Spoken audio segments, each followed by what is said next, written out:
Pupujian nyaeta puisi buhun anu eusina nyoko kana ajaran agama Islam. Asalna tina syair atau syair. Nyaeta puisi anu asalna ti sastra Arab. Wangun pupujian meh taya bedana jeung wangun syair. Pujian umumna diwangun ku 4 padalisan. Dina sapadalisana diwangun ku 8 engang.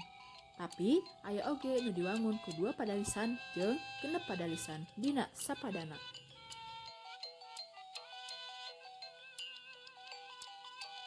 Dina pupujian aya nu disebut Purwakanti. Purwakantina disebut Purwakanti laras wekas. Nyaeta Purwakanti di tungtungna.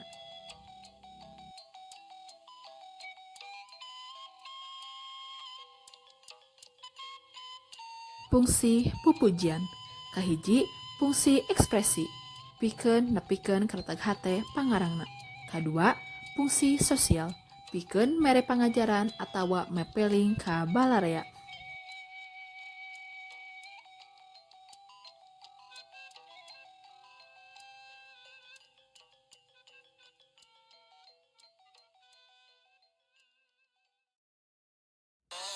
Ya Rahman, Ya Rahim, Ya Malik, Ya Qudus, Ya Salam, Ya Mu'min, Ya Muhaimin, Ya Aziz, Ya Jabbar, Ya Mutakabbir, Ya Khaliq.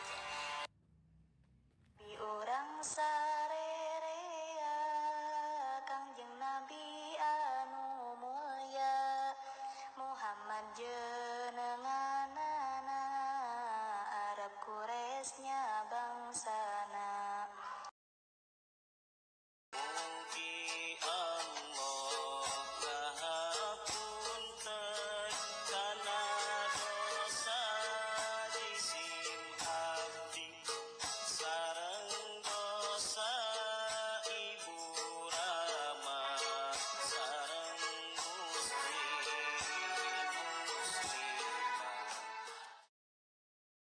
Eling dulu kabeh ibadah ngajak oleh perang penting ulah boleh istinahkan burung kain sabab urang bakal mati nyawa dipundhut Gusti najan-najannya kelawati teu bisa nyikiran pati.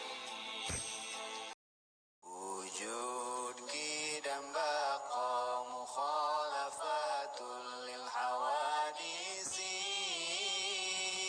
qiyamuhu binafsihi wahdaniyat kudrat iradat ilmu hayat sama basar kalam qadiran muridan